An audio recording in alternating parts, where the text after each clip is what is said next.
ಕರಿಕಾಡ ಮೂವಿದೊಂದು ಟ್ರೈಲರನ್ನು release ಮಾಡಿದಾರು. ನಾನು ನೋಡ್ಗುಡ್ಕ ಬಹಳಷ್ಟು Impress Aadmi. ಯಾವ ಕಾರಣಕ್ಕಂದ್ರೆ ನಾ ರಿಲೀಸ್ ಆದ ತಕ್ಷಣ ನೋಡಿರಕ್ಕಿಲ್ಲಿದ್ನ, ಆಮೇಲೆ ಸ್ಕ್ರೋಲ್ ಮಾಡೋದು ಮುಂದೆ ಬಂತು.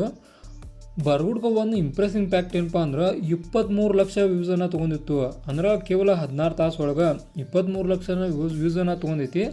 ಇದು ಯಾವುದಪ್ಪ ಅಂತೇಳಿ ನಾ ತೆಗೆದು ನೋಡಿದಾಗ ಗುರ್ತದು ಕರಿಕಾಡ ಮೂವಿದ ಟ್ರೈಲರ್ ರಿಲೀಸ್ ಆಗಿದೆ ಅಂತೇಳಿ ಭಾಳಷ್ಟು ಬೆಂಕಿ ಲೆವೆಲ್ ಒಳಗಿತ್ತು. ಕಾರಣ ಅದ ಕಾರಣಕ್ಕೆ ಇದು ಇಷ್ಟು ಹೊಡೈತೇನೋ ಅನ್ನೋ ಫೀಲ್ ಕೂಡ ನನಗೆ ಬಂತು. ಅದ ಕಾರಣಕ್ಕೆ ಇಂದಿನ ಈ ವಿಡಿಯೋದ ನಾವು ತಿಳ್ಕೊಳ್ಳೋನು ಕರಿಕಾಡ ಮೂವಿದ ಒಂದು ಟ್ರೈಲರ್ ರಿವ್ಯೂ. ಫಸ್ಟ್ನಾಗ ನಾ ತಿಳಿಸೋದಾದ್ರೆ ಕರಿಕಾಡ ಮೂವಿ ಒಳಗೆ ಸ್ಟಾರಿಂಗ್ ನಟರನ್ನು ನೋಡೋದಾದ್ರೆ ಫಸ್ಟ್ನಾಗ ಮೇನ್ ಹೀರೋ ಆಗಿ ಒಂದು ನಟರಾಜ್ ಅವರ ಅಂದರೆ ಕಾಡ ನಟರಾಜ್ ಅವರ ಅಭಿನಯಿಸ್ತಾರೋ.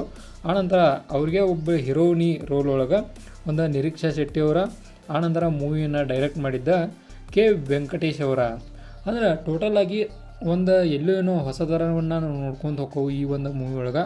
ಆ ಹೊಸತನ ಒಳಗೆ ಈ ಒಂದು ಮೂವಿಯನ್ನು ಬೆಂಕಿಯಾಗಿ ತೆಗ್ದಾರಂತೆ ನನಗನ್ನಿಸ್ತು. ಅದರೊಳಗೂ ಭಾಳಷ್ಟು ಇಂಪ್ರೆಸಿಂಗ್ ಇನ್ನೊಂದಂದ್ರೆ ಮ್ಯೂಸಿಕ್. ಏನು ಮ್ಯೂಸಿಕನ್ನು ಆ್ಯಡ್ ಮಾಡಿದಾರು ಬೆಂಕಿ ಲೆವೆಲ. ಆ ಫೈಟಿಂಗ್ ಸೀನ್ಗಳು ಪ್ರತಿಯೊಂದು ಕೂಡ ಬೆಟರ್ ಒಳಗಿದ್ದು. ಆನಂತರ ಇದ್ರೊಳಗೆ ಒಂದು ಡೈಲಾಗ್ ಕೂಡ ಬರ್ತೈತಿ, ಪ್ರತಿಯೊಂದು ಯುದ್ಧ ನಡೆಯುದ ಒಂದು ಹೆಣ್ಣಿಗಾಗಿ ಇನ್ನೊಂದು ಮಣ್ಣಿಗಾಗಿ. ಅಂದ್ರೆ ಒಂದೊಂದು ಡೈಲಾಗ್ ಎಷ್ಟು ಮಸ್ತ್ ಪ್ಲೇಸ್ ಮಾಡಿದಾರಲ್ಲ ಇದ್ರೊಳಗೆ, ಬೆಂಕಿತ್ತು. ಅದ ಕಾರಣಕ್ಕೆ ಇಷ್ಟು ವ್ಯೂಸ್ ಪಡ್ಕೊಂಡೈತೇನಪ್ಪ ಅನ್ನೋ ಫೀಲ್ ಕೂಡ ನನಗೆ ಬಂತು. ಡೆಫಿನೆಟಾಗಿ ಅದ ಕಾರಣ ಅನಿಸ್ತೈತಿ.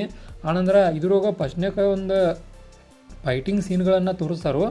ನಾವು ಆಬ್ವಿಯಸ್ಲಿ ಕನ್ನಡ ಮೂವಿ ಒಳಗೆ ಈ ರೀತಿ ಎಕ್ಸೈಟ್ಮೆಂಟ್ ಇರುವಂಥ ಸೀನ್ಗಳನ್ನ ನೋಡಿರಕ್ಕಿಲ್ಲ.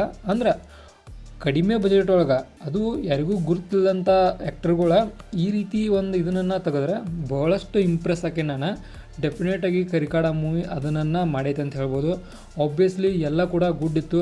ಆನಂತರ ಒಂದು ಸ್ಟೋರಿ ಇರ್ತೈತೆ ಅಂದ್ರೆ ಒಂದು ಹಳ್ಳಿ, ಆ ಹಳ್ಳಿ ಒಳಗೆ ಒಬ್ಬ ಸಾಹುಕಾರ ಅಥವಾ ಅದೇ ಸಾಹುಕಾರ ವಿಲನ್ ಆಗಿರ್ತಾನೋ. ಮತ್ತು ಅದೇ ಹಳ್ಳಿ ಒಳಗೆ ಒಂದು ಪುವರ್ ಫ್ಯಾಮಿಲಿ ಅಂದರೆ ಒಂದು ಬಡತನದಿಂದ ಇರುವಂಥ ಒಬ್ಬ ವ್ಯಕ್ತಿ. ಆನಂತರ ಅವ್ರದ್ದೊಂದು ಚಿಕ್ಕ ಲವ್ ಸ್ಟೋರಿ, ಈ ರೀತಿಯಾದ ಫ್ಯಾಕ್ಟ್ಗಳನ್ನ ನೋಡ್ತೇವೆ. ಆನಂತರ ಆ ವ್ಯಕ್ತಿ ಬೇಟೆ ಕೂಡ ಆಡ್ತಿರ್ತಾನೋ. ಆನಂತರ ಆತ ಒಂದು ಹೆಣ್ಣಿಗಾಗಿ ಅಥವಾ ಮಣ್ಣಿಗಾಗಿ ಇವೆರಡೂ ರೀಸನ್ಲಿ ಏನೋ ಒಟ್ಟು ಅವ್ರನ್ನ ಎದುರು ಹಾಕೋ ಸೀನ್ಗಳನ್ನ ಬರ್ತಾವೆ. ಆ ಸಂದರ್ಭದಾಗ ಅವರು ಇವ್ರಿಗೆ ಹೆಂಗೆ ಅಪೋಸಿಟ್ ಹಾಕಾರು, ಆನಂತರ ಅವರು ಯಾವ್ಯಾವ ಥರ ಒಂದು ಇವನನ್ನು ಮಾಡ್ತಾರೋ. ಆನಂತರ ಒಂದು ಸೀನನ್ನು ನೋಡ್ರಿ ನಾವು, ಆ ಒಂದು ಹೀರೋಯಿನ್ನ ಒಂದು ಅಟ್ಟಾಡ್ಸ್ಕೊಂಡು ಹೋಗೋ ಸೀನ್ ಕೂಡ ಐತಿ. ಅಂದ್ರೆ ಅವರನ್ನು ಬೆನ್ನು ಹಟ್ಟಿಕೊಂಡು ಹೋಗುವಂಥ ಸೀನ್ಗಳನ್ನ ನೋಡ್ತೇವೆ. ಈ ರೀತಿ ಫ್ಯಾಕ್ಟ್ಗಳನ್ನು ನೋಡ್ರೆ ಇದು ಒಂದು ಮೂವಿ ಎದಕ್ಕೆ ರಿಲೇಟೆಡ್ ಇರ್ತೈತೆ ಅಂದ್ರೆ ಒಂದು ಹಳ್ಳಿ ಒಳಗೆ ಆಗುವಂಥ ಒಂದು ಸಣ್ಣ ಸಣ್ಣ ಫ್ಯಾಕ್ಟ್ಗಳು, ಆನಂತರ ಬೇಟೆ ಆಡೋದು, ಇದ್ರ ರಿಲೇಟೆಡ್ ಮೂವಿ ಇರ್ತೈತಿ. ಮೂವಿ ಬಂದ್ಬೇಕಾದ್ರೆ ಮಾತಾಡೋನು. ಬಟ್ ಈಗ ಒಂದು ಟ್ರೈಲರ್ಗೆ ಮಾತ್ರ ಸೀನ್ಗಳ ಆಯ್ಕೆಲ್ಲ ಬೆಂಕಿ ಲೆವೆಲ್ ಒಳಗಿತ್ತು. ಈ ರೀತಿಯಾದ ಸೀನ್ಗಳನ್ನು ಆಯ್ಕೆ ಮಾಡಬೇಕು ಅನ್ನೋವಂಗೆ ತೋರಿಸುವಂಗಿತ್ತು. ಅಂದ್ರೆ ಇನ್ನೊಬ್ಬರಿಗೆ ಈ ರೀತಿಯಾದ ಸೀನ್ಗಳನ್ನ ಆಯ್ಕೆ ಮಾಡಿರಿ ನೀವು ಅನ್ನೋದನ್ನು ಡೆಫಿನೆಟಾಗಿ ತೋರಿಸುವಂಥ ಸೀನ್ಗಳನ್ನು ಆಯ್ಕೆ ಮಾಡಿದಾರು. ಇನ್ನು ಈ ಮೂವಿ ಡೆಫಿನೆಟಾಗಿ ರಿಲೀಸ್ ಆಗೋದು ಯಾವಪ್ಪ ಅಂದ್ರೆ 6/2/2026. ಅಂದ್ರೆ ಇನ್ನು 6 ದಿನದಾಗ ರಿಲೀಸ್ ಆಗೈತಿ. ಇದು ಡೈರೆಕ್ಟಾಗಿ ಯಾರಿಗೆ ಟಕ್ಕರ್ ಕೊಡೋಕೆ ನಿಂತಾರು, ರಕ್ಕಸಪುರದ ಮೂವಿಗೆ ಟಕ್ಕರನ್ನು ಕೊಡೋಕೆ ನಿಂತಾರು. ನೋಡೋಣ ಅವೆರಡು ಕ್ಲಾಶ್ ಹೆಂಗಿರ್ತದೆ ಅಂತೇಳಿ. ಡೆಫಿನೆಟಾಗಿ ನನಗೆ ಮಾರ್ಗ ಮತ್ತು ಇವು ಪೊಟ್ಟಿಪಾಯ ಇವ್ರ ಕ್ಲಾಶ್ಗಿಂತ ಇವು ಎರಡೂ ಕ್ಲಾಶ್ ಭಾಳಷ್ಟು ಇಂಪ್ರೆಸಿವ್ ಆಗಿದೆ ಅಂತೇಳಿ ನನಗೆ ಅನ್ಸೈತಿ. ಯಾಕಂದ್ರೆ ಅಲ್ಲಿ ಹೋಪ್ ಭಾಳ ಇತ್ತ, ಬಟ್ ಏನು ಸಿಗ್ಬೇಕಾಗಿಲ್ಲ ಸಿಗಲಿಲ್ಲ.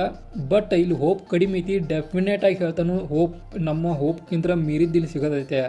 ಕಾರಣ ಸೀನ್ಗಳು, ಆನಂತರ ಡೈಲಾಗ್ ಡೆಲಿವರಿಗಳು, ಆನಂತರ ಡೈಲಾಗ್ ರೈಟಿಂಗ್ ಸ್ಕಿಲ್ಲ ಇವನ್ನೆಲ್ಲ ನೋಡಿದ್ರೆ ಡೆಫಿನೆಟಾಗಿ ಕರಿಕಾಡ ಆಗಲಿ ಅದರ್ವೈಸ್ ನಾವು ರಕ್ಕಸಪುರದೊಳಗಲಿ ಎರಡೂ ಕೂಡ ಭಾಳಷ್ಟು ಇಂಪ್ಯಾಕ್ಟ್ ಮಾಡುವಂಥ ಮೂವಿಗಳಾಗಲಿ ಆಕ್ಕವು ಅನ್ನೋದು ನಮ್ಮ ಆಶಯ. ಇದಾಗಿದ್ದ ಕರಿಕಾಡ ಮೂವಿದ ಟ್ರೈಲರ್ ರಿವ್ಯೂ. ಇದೇ ಥರ ನಿಮ್ಗೆ ಇನ್ಫಾರ್ಮೇಟಿವ್ ವಿಡಿಯೋಗಳು ಬೇಕಾದ್ರೆ ಚಾನಲ್ ಸಬ್ಸ್ಕ್ರೈಬ್ ಮಾಡ್ಕೊರಿ. ವಿಡಿಯೋ ಇನ್ಫಾರ್ಮೇಟಿವ್ ಗೊತ್ತೈತಿಲ್ಲ ನಿಮ್ಗೆ ಲೈಕ್ ಕೊಟ್ಟವ್ರಿ. ಮತ್ತು